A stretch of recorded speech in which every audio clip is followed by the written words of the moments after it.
శ్రీ బాల త్రిపుర సుందరి దేవి కుంకుమార్చన యాగంలో పాల్గొనండి. సర్వ కష్టాలు తొలగి శుభ ఫలితాలు పొందండి.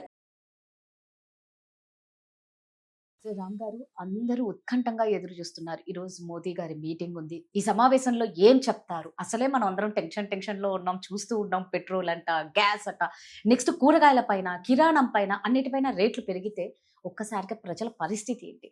అసలు ఈ మీటింగ్‌లో ఏమన్నా లాక్‌డౌన్ చెప్తారా?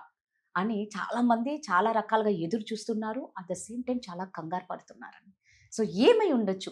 ఇవాళ జరిగే మీటింగ్ లో జనరల్ గా చీఫ్ మినిస్టర్స్ అందరితోటి ఏదైతే మీటింగ్ జరుగుతుందో కీ రీజన్ ఏంటిది ఆర్ కీ మోటో ఏంటిది అని అంటే, ఇది మనం అందరము ఒక కలెక్టివ్ ఇప్పుడు జరిగే ఈ వార్ సిచ్యువేషన్ కానివ్వండి, దాని వల్ల వచ్చే ఎనర్జీ షార్టేజెస్ కానివ్వండి, ఆర్ సప్లై చైన్ ఇష్యూస్ ఏవైతే ఉన్నాయో, లైక్ అది ఏదైనా నార్మల్ ఫ్యూయలే అవ్వచ్చు, ఆర్ సర్టన్ ప్రోడక్ట్స్ కూడా అవ్వచ్చు. మనకైతే చాలా ఇంపార్టెంట్ ప్రోడక్ట్స్ ఉంటాయి చూడండి, లైక్ అవి అవ్వచ్చు. ఇవన్నీ కూడా ఏంటంటే ఇంపాక్ట్ పడుతున్నాయి కాబట్టి అసలు ఈ క్రైసిస్ని ఎట్లా మేనేజ్ చేయాలి అనేది కీ మోటో ఈరోజు జరిగే మీటింగ్కి ప్రైమ్ రీజన్ అదనమాట.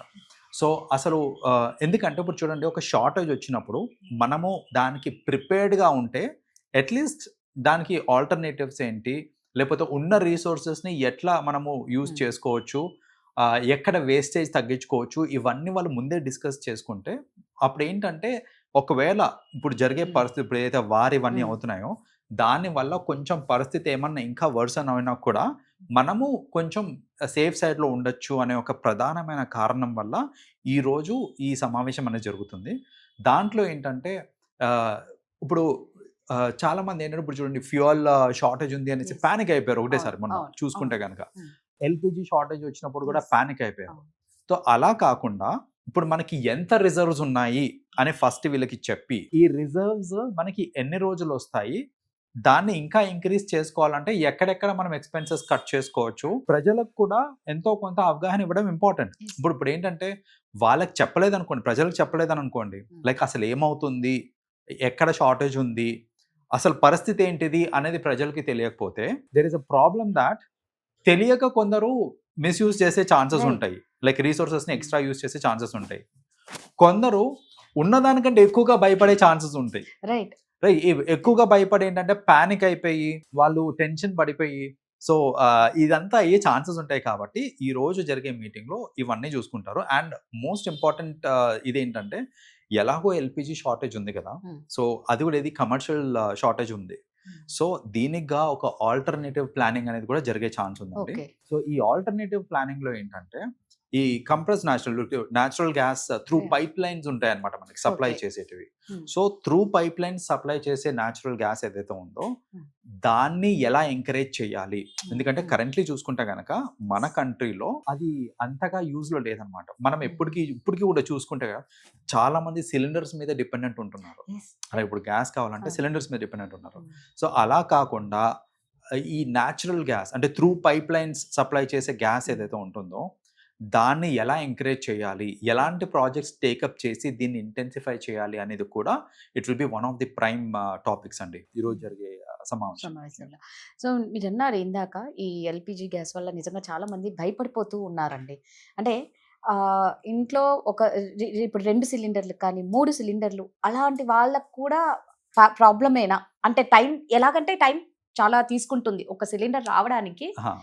అంటే నిజంగానే అక్కడ ప్రాబ్లం ఉందా అనేది, అంటే లేకపోతే దీన్ని ఏమన్నా అవకాశంగా తీసుకొని కావాలని ఇవ్వట్లేదా అనేది ఒకటి ఏంటంటే అండి, ఇప్పుడు ఈ రిస్ట్రిక్షన్స్ ఎందుకు పెడుతున్నారు, నెంబర్ ఆఫ్ సిలిండర్స్ కి, లేకపోతే ఈ ఇంత గ్యాప్ ఉండాలి అనే రిస్ట్రిక్షన్ ఎందుకు పెడుతున్నారు అని అంటే, ఇప్పుడు సిలిండర్స్ ఇవన్నీ ఒకవేళ ఆ రిస్ట్రిక్షన్ లేదు అని అంటే కొందరు కావాలని ఏం చేస్తారంటే సిలిండర్స్ అవసరం లేకపోయినా తీసుకొని దగ్గర పెట్టేసుకోవడము. సో అవసరం లేకున్నా సిలిండర్స్ బుక్ చేసేసుకొని దగ్గర పెట్టుకోవడం వల్ల ఎవరికైతే నిజంగా అవసరమో వాళ్ళకి ఉండదు, మనకి ఆ టైంకి ఉండదు వాళ్ళకి.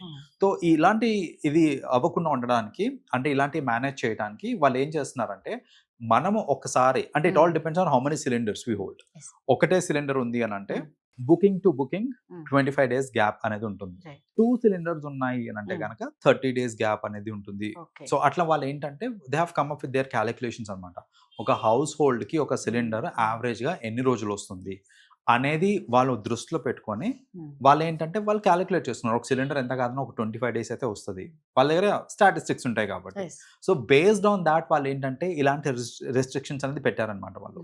సో ఇది పెట్టడం కూడా ఇంపార్టెంటే. లేకపోతే ఏంటంటే మీరు అన్నట్టు అవసరం ఉన్న వాళ్ళకి రాదు. నిజంగా అవసరం ఉన్న వాళ్ళకి అందుబాటులో ఉండదు అనమాట. రైట్. సో ఇప్పుడు దీని వల్లనే ఇప్పుడు ఇండక్షన్ స్టవ్స్ కూడా డిమాండ్ అయిపోయి సప్లై కూడా ఆగిపోయింది. వాటికి కూడా నో స్టాక్. అవును, ఇండక్షన్ స్టవ్స్ కి కొందరు అనుకుంటే ఇండక్షన్ స్టవ్ కొనుక్కుంటే అయిపోతుంది అనుకోండి. స్టవ్ తో పాటు మళ్ళీ దానికి సపరేట్ కట్లరీ ఉంటుంది. లైక్ దాని మీద పెట్టాల్సిన ప్యాన్ వేరే ఉంటాయి, దాని మీద పెట్టాల్సిన గిన్నెలు వేరు ఉంటాయి కదా. అవును, సో అవన్నీ కొనుక్కోవాలి. అవిటి కూడా షార్టేజ్ ఉన్నాయి. అదే కదా, అవి కూడా అయిపోయినాయండి. స్టాక్ లేదు. ఎక్కడన్నా వెతకండి, ఎక్కడ స్టాక్ దొరకట్లేదు. సో అంటే ఫైనల్ గా అండి ఇప్పుడు మనకి ఈ యుద్ధం వల్ల పెట్రోల్ కానీ గ్యాస్ కి కానీ జనాలు భయపడేంత ప్రాబ్లమ్స్ ఏమన్నా వస్తాయా, ఉన్నాయా? భయపడేంత ప్రాబ్లమ్స్ అయితే రావండి. కాకపోతే ఎంతో కొంత షార్టేజ్ ఉండే ఛాన్సెస్ ఉన్నాయి. దాన్ని మనం ఎలా వాడుకోవాలన్న దాంట్లోనే ఉంటుంది. It is all about that and it is all about మనం ఉన్న రీసోర్సెస్ ని అట్లీస్ట్ ఇప్పుడున్న ఈ పరిస్థితులు మెరుగుపడేదాకా మనం ఏంటంటే ఎలా యూజ్ చేసుకోవచ్చు ఈ రీసోర్సెస్ ని అనేది దట్ ఈస్ వాట్ ఈ సమావేశంలో అదే జరుగుతుంది. ఏంటంటే ప్రజలకి మీరు చెప్పండి దట్ ఇవి ఇలా యూజ్ చేసుకో. ఇప్పుడు మన కరోనా టైంలో కూడా చూసుకోండి, ఏంటంటే లాక్డౌన్ పరిస్థితి, కానీ అది కిరాణా కానివ్వండి లేకపోతే నిజంగా అవసరమైన వస్తువులు ఏవైతే ఉన్నాయో వాటి కోసం వాళ్ళు ఏంటంటే కొంతగా టైం అనేది ఎలకేట్ చేశారు వాళ్ళు. రైట్, జనరల్ గా అయితే 24 hours ఓపెన్ ఉంటుంది, లేదంటే పొద్దున్న రాత్రి దాకా ఓపెన్ ఉంటాయి స్టోర్స్. కానీ వాళ్ళు ఒక టైమింగ్ అనేది పెట్టారు. అది కూడా స్ట్రాటజిక్ గా ప్లాన్ చేశారు. ఈ ఏరియాస్ లో ఈ టైం టు ఈ టైం ఓపెన్ చేస్తున్నారు, మరికొన్ని ఏరియాస్ లో ఈ టైం టు ఈ టైం ఓపెన్ చేస్తున్నారు. అలా చేసేసరికి ఏంటంటే జనాలందరూ ఒకటేసారి మీద పడిపోకుండా ఆ టైమింగ్స్ కూడా డిఫరెంట్ స్లాట్స్ ఇచ్చేసరికి అందరికీ అందుబాటులో ఉండేటట్టు, ప్లస్ జనాలందరూ ఒక దగ్గరికి గుమ్ము కూడకుండా ఉండేటట్టు ఎలాగైతే ప్లాన్ చేశారో అలాంటి ప్రాపర్ ప్లానింగ్ జరుగుతుంది ఇవాళ మీటింగ్. సో ఈ మీటింగ్ అంటే ప్రధాని మోదీ మీటింగ్ కోసం ఎలా ఎదురు చూస్తున్నారంటే ఒక్కసారి మనం బ్యాక్ వెళ్తే కరోనా టైంలో కూడా సేమ్ ఇలాగే జరిగిందండి. మీటింగ్ తర్వాత లాక్డౌన్, ఇదే జరిగింది. ఇప్పుడు కూడా జనాలు అదే కొంచెం మైండ్ లో అయితే అదే పెట్టుకున్నారు. అమ్మ మీటింగ్ అంటే ఇక లాక్డౌనే. ఇంకొకటి ఏంటి అంటే రామ్ గారు బాగా అబ్జర్వ్ చేస్తే కరోనా టైంలో కూడా మనకు అన్ని నిజంగా మన ఇండియా నిజంగా చాలా మనం లక్కీనే అని అనుకోవాలి. అన్ని కంట్రీస్లలో పెట్రోల్ రేట్లు అన్ని పెరిగినా కూడా మన దాంట్లో మాత్రం వాళ్ళతో కంపేర్ చేస్తే మనవి చాలా తక్కువే. అంటే మనము ఎక్కడ ఎవరితో శత్రుత్వం పెట్టుకోలేదు కాబట్టి.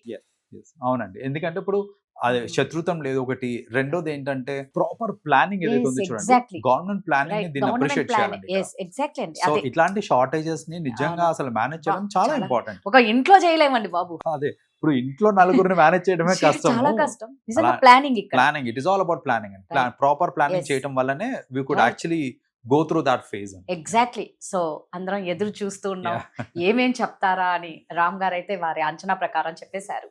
థ్యాంక్ యూ అండి. You're welcome.